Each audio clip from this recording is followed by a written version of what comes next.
Hey guys, so today I wanted to quickly talk to you about composting and how to start a compost heap in your house or in your flat, wherever you stay.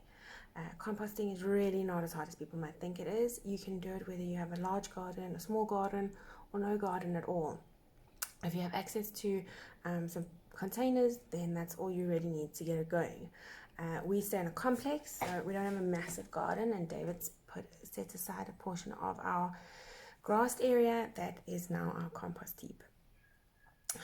If you do research online, there's actually a few different ways that you can do this. Everybody has a different way of doing it, so I'm going to share with you what we did, because it really literally we set it up in less than a day.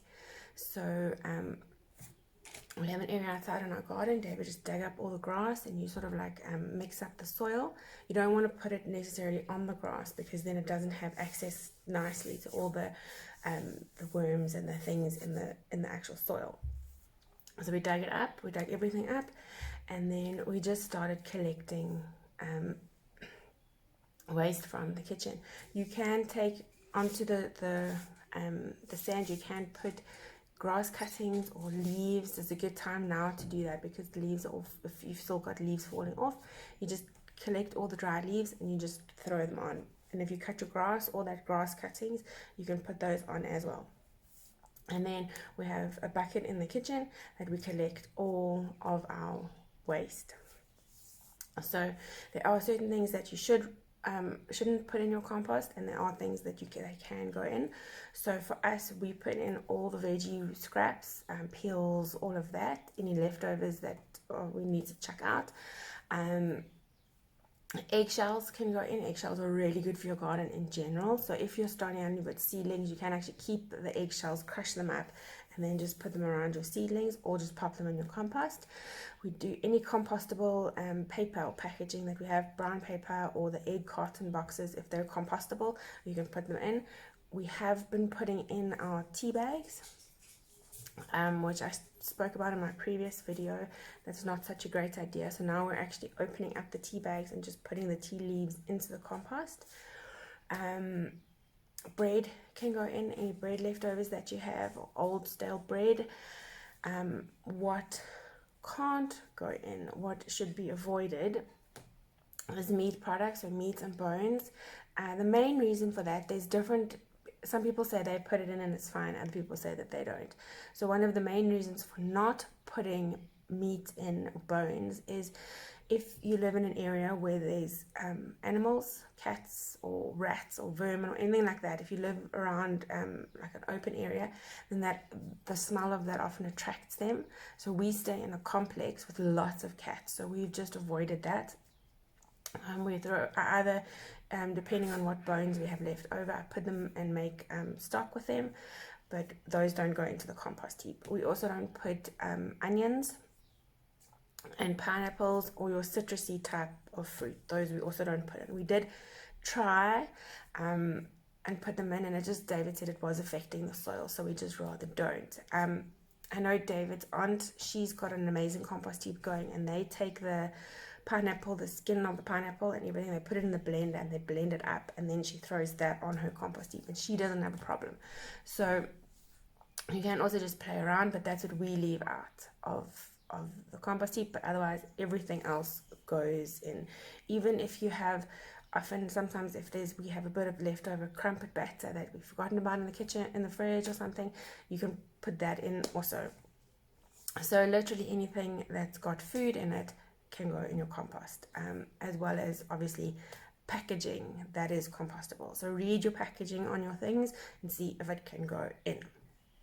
And so then what we do is we have the bucket in the kitchen, we fill it up, and then every day David takes it out and he throws it out onto the top of the compost heap.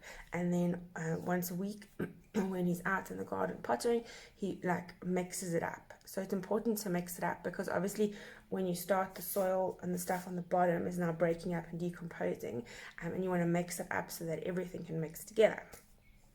And then you leave it all like that, and you can then, once it's all nice and broken down, you'll see it should start developing big white worms, you'll see them. Those are actually really good for the compost, so leave those in the compost. Don't, when you're moving it over to your veggies or your plants, don't take those worms out because they will eat the plants, but they're very good, very, very good for the compost. If you see them in your compost, then you know that you've got good compost going. Okay, they are quite gross, they're quite big and thick and gross. And then once your compost is done, then you can use it all over your grass, on your plants, whatever you've got going, your veggies, anything that you've got going, you can use that compost for. If you don't have a garden or a big enough space to do that, you can go to Builders or any Pick and Pay even, and you buy those big gym black containers, those boxes, drill some holes in the bottom, and do exactly the same thing, but do it obviously in the box. So you might need 1 or 2 boxes to have the compost at different stages. So when this one gets full, then you can start using the next one while you're emptying that one out. Depending on the size, we actually used initially some small ones that we had 3 different stages, but then it got too small for us. So we now have the one in the garden. You can also, if you want to, instead of the compost, as well as the compost, start a worm farm. We've also had worm farms. My mom has worms. And then, so you, again, get the big gym black containers, drill some holes in. And what we did was we stacked a few on top of each other. So your worms will be in the top, I think in the middle.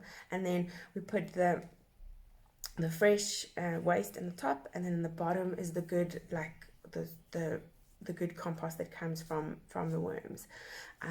So if you're really limited for space and you don't have a lot of people living in the house and you don't have a lot of waste, then the worm farm is actually probably a little bit better, because then it breaks it down.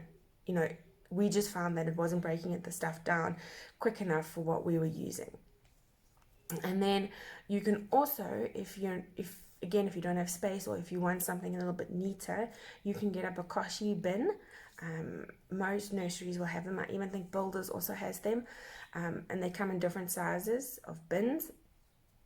And apparently you can then put your meat bones into the bokashi system, because it breaks it down nicely. I have seen a few people complain that the bokashi smells quite badly, but I think it does have a lid. So, and then some of them have like a little tap that you can then pour out. It's a whole system. You can go and check that out if you're really limited for space and you want something that's neat and compact. That also apparently works quite well. But it is literally that simple. You just start collecting your stuff in the kitchen, you make a space, and you put the stuff on, and it will do what it needs to do. Some people say that you need to add moisture onto it. We've never actually physically gone and watered it or added moisture. We've just relied on the rain, because it is outside. And then if David's watering the garden, then it naturally just sometimes gets wet. So if where it is very dry, or you live in a very dry place, then you might want to just add a little bit of water, but not too much, because then might start to smell a little bit if the stuff gets a bit too moist and miffy. But it really is such an easy way to create your own compost, first of all, and to reuse the waste that's in your kitchen. If you guys have any questions, if you have a compost heap, I'd love to hear what you guys are doing, or share with me a little bit more about any questions that you have around this.